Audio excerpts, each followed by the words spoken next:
राधे राधे दोस्तों, स्वागत है आप सबका मेरे चैनल मेरी आस्था में। और हम सभी जानते हैं कि एकादशी के व्रत में भगवान की कथाएं पढ़ने का बहुत ही बड़ा महत्व होता है। तो मेरे पास एकादशी के महात्म्य की दो पुस्तक हैं, एक ये है और एक ये है। ये बहुत पुरानी है और ये बाद में ली है। तो इस वाली पुस्तक में कथाओं की जो शब्द शैली है थोड़ी सी इसकी अपेक्षा टिपिकल सी है, और इसकी जो है वो बहुत ही सरल है। तो मैं दोनों में ही जो कथाएं हैं दोनों का ही पाठ इस वीडियो में कर देती हूँ ताकि आपको कोई भी किसी प्रकार का संशय ना रहे। श्री राधे राधे। वामन एकादशी, जिसे परिवर्तिनी एकादशी भी कहते हैं। व्रत कथा। पांडुनंदन ने भगवान श्री कृष्ण से कहा, कृपा कर मुझे भाद्र शुक्ल एकादशी के महात्म की कथा सुनाइए और यह भी बतलाइए कि इस एकादशी के देवता कौन हैं और इसकी पूजा की क्या विधि है। युधिष्ठिर के ऐसे वचन सुनकर भगवान श्री कृष्ण ने कहा, हे राजन, इस एकादशी का नाम वामन जयंती एवं अंक परिवर्तिनी भी है। जयंती व्रत से बढ़कर और कोई व्रत ही नहीं। इसके सुनने एवं स्मरण करने मात्र से समस्त पाप नष्ट हो जाते हैं। वैष्णवों एवं अपनी गति चाहने वालों को इस एकादशी का व्रत अवश्य ही करना चाहिए। हे राजन, जिन्होंने जयंती एकादशी में वामन भगवान की पूजा श्रद्धा एवं भक्ति सहित कमल पुष्पों द्वारा की, उसने तीनों लोकों, तीनों देवों एवं समस्त जगत को मानो जीत लिया, क्योंकि शयन किए हुए भगवान इसी दिन अंक परिवर्तन करते हैं। इसी कारण इसका नाम परिवर्तिनी है। इतनी कथा सुन युधिष्ठिर ने विनयपूर्वक कहा, हे भगवान, यह बात मेरे हृदय में महान संदेह उत्पन्न कर रही है कि आप कब सोते हैं, कब जागते हैं और कब करवट बदलते हैं। आपने जो बलि को बांधा उसमें क्या कारण था।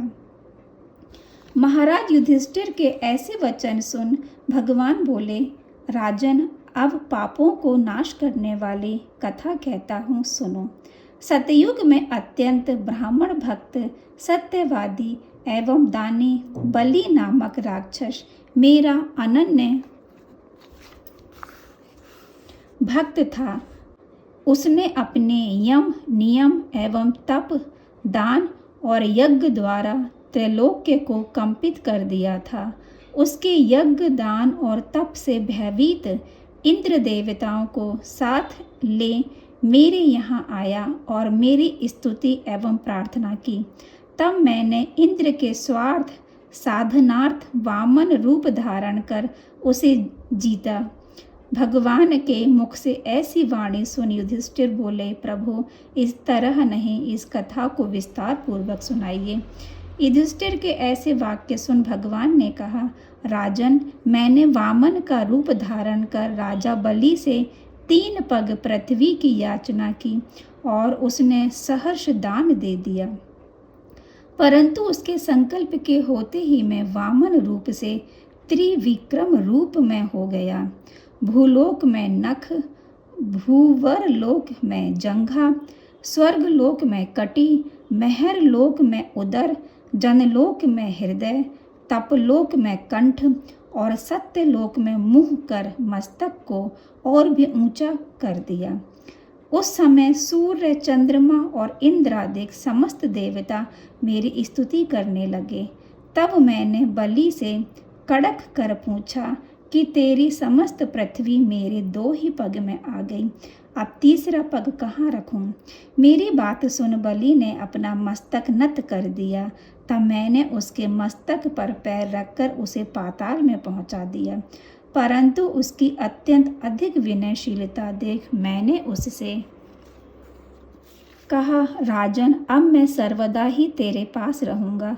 सो भाद्र मास की शुक्ल पक्ष की एकादशी को मैं एक रूप से बलि के पास एवं दूसरे रूप से क्षीर सागर में निवास करता हूँ, और जब तक कार्तिक मास नहीं आता तब तक मेरी एक मूर्ति शेष शैया पर और दूसरी बलि के यहाँ बराबर सोती रहती है। इसी एकादशी को मैं सोता हुआ करवट बदलता हूँ। अस्तु इस एकादशी को त्रिलोकी भगवान की पूजा एवं दान तथा रात्रि का जागरण अक्षय पुण्य और महामंगल फल देने वाला है, और इसको करने वाले एवं इस कथा को सुनने वाले अवश्य ही स्वर्ग और मुक्ति को प्राप्त होते हैं। श्री राधे राधे। परिवर्तिनी एकादशी, जिसे वामन एकादशी भी कहते हैं, भाद्रपद शुक्ल पक्ष में आती है। अर्जुन ने कहा, हे भगवान, भादों के शुक्ल पक्ष की एकादशी का क्या नाम है तथा उसके व्रत की विधि क्या है? उस एकादशी के व्रत को करने से कौन सा फल मिलता है? हे मधुसूदन, यह सब समझाकर कहिए। भगवान श्री कृष्ण बोले, हे अर्जुन, भादो मास के शुक्ल पक्ष की एकादशी को जयंती एकादशी भी कहते हैं। इस एकादशी की कथा के सुनने मात्र से ही समस्त पापों का नाश हो जाता है और प्राणी स्वर्ग का अधिकारी हो जाता है। इस जयंती एकादशी की कथा से नीच पापियों का भी उद्धार हो जाता है। यदि कोई धर्मपरायण मनुष्य एकादशी के दिन मेरी पूजा करता है तो मैं उसको संसार की पूजा का फल देता हूँ। जो मनुष्य मेरी पूजा करता है उसे मेरे लोक की प्राप्ति होती है, इसमें किंचित मात्र भी संदेह नहीं। जो मनुष्य इस एकादशी के दिन श्री वामन भगवान की पूजा करता है वह तीनों देवता अर्थात ब्रह्मा, विष्णु, महेश की पूजा करता है। हे अर्जुन, जो मनुष्य इस एकादशी का व्रत करते हैं उन्हें इस संसार में कुछ भी करना शेष नहीं रहता। इस एकादशी के दिन श्री विष्णु भगवान करवट बदलते हैं, इसलिए इसे परिवर्तिनी एकादशी भी कहते हैं।